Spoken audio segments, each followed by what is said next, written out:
یہ سہیل آفریدی نے آج حلف نہیں اٹھایا، بقول سہیل آفریدی کو اس نے کہا جی دیکھیں آج عمران خان نے وزارت اعلیٰ کا حلف اٹھا لیا۔ جب عمران خان کو بتایا گیا کہ پاکستان کے 10 فوجی جوان شہید ہوئے ہیں، عمران خان شدید پریشان ہوئے، اٹھ کھڑے ہوئے اور انہوں نے کہا کہ تمام مسائل کا حل بات چیت میں۔ جو حکومتی اعلیٰ شخصیات ہیں ان کو اوپنلی موومنٹ کرنے سے منع کر دیا گیا۔ 6 سے 7 جو مرید تھے وہ 7 صاحب کو لے کے جیسے ہی نکلے ہیں تو آگے سے پنجاب پولیس نے دھر لیا۔ ناظرین، پاکستان تحریک انصاف KPK کے لیے آج واقعی ایک بڑا دن ہے۔ ایک 3 سال کی جہد مسلسل اور اتنی سختیوں کے باوجود یہ جو آج کامیابی ملی ہے پاکستان تحریک انصاف کو، یہ واقعی دیدنی ہے اور یہ قابل ذکر ہے۔ سہیل آفریدی نے بالآخر آج اپنے عہدے کا حلف اٹھا لیا، اور وہی گورنر جو یہ کہہ رہا تھا کہ دستخط ٹھیک نہیں ہیں، اس میں املا کی غلطیاں ہیں، میں کومے اور فل سٹاپ کی بھی غلطیاں نکال سکتا ہوں، اسی گورنر نے آج بالآخر مجبور ہو کر یہ حلف لیا۔ ناظرین، کئی لوگ اس ساری کارروائی کے دوران وہ ایکسپوز ہوئے، اور ان میں جو سب سے زیادہ ایکسپوز ہوا وہ تھا مولانا فضل الرحمان صاحب۔ مولانا فضل الرحمان صاحب اپنے آپ کو اینٹی اسٹیبلشمنٹ اور بڑا ڈیموکریٹک ایک پرسنالٹی ظاہر کرتے تھے، لیکن ہم نے دیکھا کہ جیسے ہی ایک چھوٹا سا موقع ملا KPK میں تو انہوں نے اپنے بھائی کو نامینیٹ کر دیا اور یہ سوچا کہ شاید ہو سکتا ہے کہ میرا بھائی اسی بہتی گنگا میں ہاتھ دھو کے وہ وزیر اعلیٰ KPK بن جائے گا۔ ناظرین، آج جب دن کا آغاز ہوا تو پشاور ہائی کورٹ کی جانب سے جمعیت علماء اسلام کو یہ کہا گیا کہ آپ اپنی پٹیشن واپس لے لیں ورنہ پھر ہم فیصلہ سنا دیں گے، لیکن اس کے باوجود بھی JUI نے اپنی پٹیشن واپس نہیں لی اور بالآخر پشاور ہائی کورٹ نے ان کی جو پٹیشن تھی اس کو ریجیکٹ کر دیا۔ کل ہم نے دیکھ لیا کہ پاکستان پیپلز پارٹی کے جو چیئرمین بلاول بھٹو زرداری صاحب ہیں وہ اپنے گورنر کو وہاں پہ اپنے سامنے بٹھا کے تھپکی دے رہے تھے، شاباشی دے رہے تھے کہ آپ نے KPK میں بڑا اہم کردار ادا کیا۔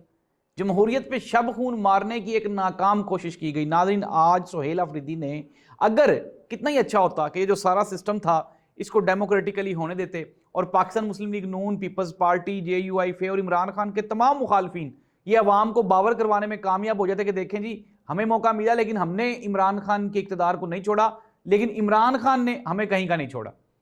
ناظرین، یہ حقیقت ہے کہ امیجن کریں کہ وہ تمام لوگ جو اپنے آپ کو جمہوریت اور بڑا ڈیموکریٹک پرسنالٹیز کنسیڈر کرتے ہیں انہوں نے کیا کیا اس سارے پروسیس کے دوران۔ ناظرین، خبریں یہ ہیں کہ سہیل آفریدی نے یہ جو حلف اٹھایا ہے اور حلف اٹھاتے ہی اس نے 3 سے 4 بڑی تبدیلیاں کر دی ہیں۔ ایک تو جو CM آفس میں سیکیورٹی انچارج، پرسنل سیکرٹری اور جو اہم عہدوں پہ جتنے بھی سرکاری افسران یہاں پہ تعینات تھے، سہیل آفریدی نے سب کی سمری بلا لی ہے، اور اب ایک نئی طرح کا KPK آپ کو دکھائی دے گا۔ اس میں نئی طرح کے جو افسران ہیں وہ لگائے جائیں گے، اور وہ شکوہ پاکستان تحریک انصاف کے کارکنان اور عہدیداران کا جو یہ علی امین گنڈا پور سے کر رہے تھے کہ دیکھیں جی کہ ہم نے اتنا لمبا کرائسس برداشت کیا، ظلم و جبر برداشت کیا، لیکن علی امین گنڈا پور ہمیں یہاں پہ پروٹیکٹ نہیں کر پائے۔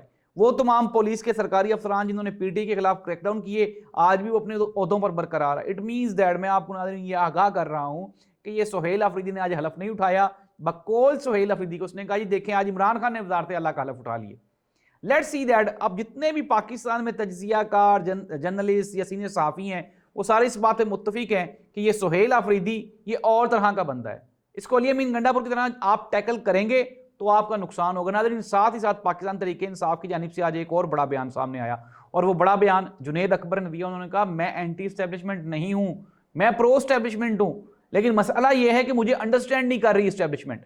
میں نے آپ کو یہ خبر دی تھی، اب دوبارہ پھر ذرا سورسز کی خبر لے لیں۔ جب ہم نے پتہ کیا ہمارے جو سورسز ہیں اسٹیبلشمنٹ میں اور PTI میں، انہوں نے کہا جی کہ بات چیت کا ایک نیا باب کھلا ہے، اور اس کی جو سب سے بڑی وجہ ہے وہ ہے پاکستان افغانستان جنگ۔ اگر ایسی صورتحال میں KPK کی حکومت کو اعتماد میں نہیں لیا جائے گا تو افواج پاکستان کا نقصان ہو سکتا ہے۔ علیمہ خان نے یہ کہا، انہوں نے کہا کہ جب عمران خان کو بتایا گیا کہ پاکستان کے 10 فوجی جوان شہید ہوئے ہیں، عمران خان شدید پریشان ہوئے، اٹھ کھڑے ہوئے اور انہوں نے کہا کہ تمام مسائل کا حل بات چیت میں۔ ناظرین، عمران خان کے ویژن کو آگے بڑھاتے ہوئے سہیل آفریدی نے یہ کہا ہے کہ ہم تمام ہمسایہ ممالک کے ساتھ برادرانہ تعلقات چاہتے ہیں اور ہم یہ چاہیں گے کہ تمام مسائل بات چیت کے ذریعے حل ہو سکیں۔ اب ہونے کیا والا ہے ناظرین، میں آپ کو اندر کی خبر دے رہا ہوں، ایک بہت بڑی بریکنگ نیوز یہ ہے کہ وقتی طور پہ جو حکومتی اعلیٰ شخصیات ہیں ان کو اوپنلی موومنٹ کرنے سے منع کر دیا گیا ہے۔ ریزن کیا ہے؟ ریزن ہے خطے کے شدید خراب حالات۔ ہو سکتا ہے کہ کہیں کوئی بڑا سانحہ نہ ہو جائے. بڑے سانحے سے بچنے کے لیے, حادثے سے بچنے کے لیے جو بڑی شخصیات ہیں ان کی موومنٹ کو محدود کر دیا گیا ہے. ناظرین اس کے ساتھ ہی ساتھ اگر ہم بات کریں مرید کے واقعے کی تو سعد رضوی اور اس کا بھائی Anas Rizvi D I G operations نے اپنے تازہ ترین ایک میسیج میں کہا, انہوں نے کہا جی ٹریس ہو گئے ہیں لیکن ہمارے قبضے میں نہیں ہے. میں آپ کو یہ بتا رہا ہوں کہ وہ پنجاب پولیس کے بالکل ہمارے جو سورسز ہیں انہوں نے ہمیں بتایا, اور انہوں نے یہ بھی ساتھ میں بتایا کہ بالکل ٹھیک ٹھاک کھا پی رہے ہیں. لیکن سعد رضوی اور انس رضوی نے یہ جو کراؤڈ ہے اس کے ساتھ بہت زیادتی کی. جو معصوم جانیں چلی گئیں, ان کو وہاں سے میدان چھوڑ کے بھاگنے کی بجائے وہاں پہ کھڑے ہو کے اپنے کراؤڈ کو وہاں پہ سمجھانا چاہیے تھا, اور پولیس کے ساتھ وہاں پہ جو انتظامیہ تھی, مقنہ تھی, ان کے ساتھ آخری وقت تک کوئی نہ کوئی بات چیت کرنی چاہیے تھی. لیکن کہا جا رہا ہے اچھا ہوا کیا تھا, ہوا کچھ یوں تھا کہ 6 سے 7 جو مرید تھے وہ 7 صاحب کو لے کے جیسے ہی نکلے ہیں تو آگے سے پنجاب پولیس نے دھر لیا تھا. اٹ مینز دیٹ کہ وہ جو ساری جو ریومرز گردش کر رہی تھیں وہ سب کی سب جھوٹی ہیں. میں نے آپ کو اصل خبریں بتا دی ہیں کہ اب موصوف دونوں کہاں پہ ہیں, سرکاری مہمان ہیں. لیٹس سی دیٹ کہ آگے چل کے کیا تھا. ناظرین ہونے کیا والا ہے, اب سہیل افریدی نے حلف اٹھا لیا کہ پی کے میں نئی کابینہ بننے جا رہی ہے. نئی کابینہ میں کون کون ہوگا یہ بھی ایک بڑی اہم سچویشن ہوگی, اور میں آپ کو یہ بتا رہا ہوں کہ بہت ہی اہم اور بیلنسڈ یہ کابینہ بننے والی ہے. اس میں پرو اسٹیبلشمنٹ اور اینٹی اسٹیبلشمنٹ دونوں قسم کے لوگ ہوں گے. کہ پی کے میں وہ تمام anti P T I forces جو علی امین گنڈا پور کے دور میں بڑی پنپتی رہی ہیں, بڑے خوشحال رہے ہیں, ان کے لیے بری خبریں. اب یہ جو سہیل افریدی ہے وہ اس طرح کا بندہ نہیں ہے جس طرح سے مسلم لیگ نون کی جو بڑی شخصیات ہیں وہ یہ کہہ رہی ہیں. خواجہ سعد رفیق صاحب نے یہ سہیل افریدی کے بارے میں کہا, اس نے کہا جی مڈل کلاس سے تو ضرور ہے لیکن مڈل کلاس جو لوگ ہوتے ہیں وہ اپنے بڑے سیاستدانوں کے لیے, لیڈران کے لیے قربانیاں دیتے ہیں, لیکن بعد میں یہی جو مڈل کلاس ہیں یہ قربانی کے بکرے بن جاتے ہیں. اور اسی طرح سے سہیل افریدی بھی عمران خان سے بھی زیادہ وفا کرے گا. Let's see that. ناظرین میں آپ کو بارہا یہ بتا رہا ہوں, سورسز بھی یہ بتا رہے ہیں کہ کے پی کے میں حالات بدلنے والے ہیں. پنجاب کے اندر جو سچویشن ہے وہ آؤٹ آف کنٹرول ہے.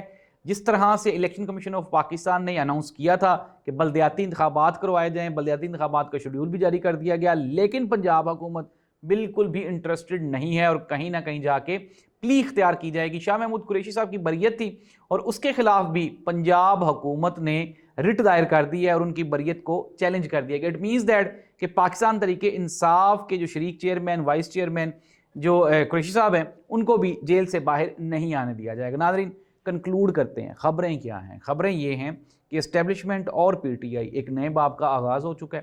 مسلم لیگ نون پریشان ہے اور اس کی سب سے بڑی وجہ پنجاب کی جو پی ایم ایل این ہے وہ ہے, کیونکہ انہی کی وجہ سے اتحادیوں کے ساتھ تعلقات بھی خراب ہو رہے ہیں اور اسٹیبلشمنٹ کے ساتھ تعلقات بھی خراب ہو رہے ہیں. آنے والے جو پورا ایک ہفتہ ہے وہ انتہائی اہم ہے, انتہائی اہم ڈیولپمنٹس ہونے جا رہی ہیں, اور سب سے جو بڑی ڈیولپمنٹس ہیں وہ کے پی کے میں ہونے جا رہی ہیں. اس دعا کے ساتھ کہ جو بھی سیاسی تبدیلی ہو وہ پاکستان کی عوام کے لیے خوشائن ہو. اللہ اس ملک کا حامی و ناصر ہو. اللہ حافظ.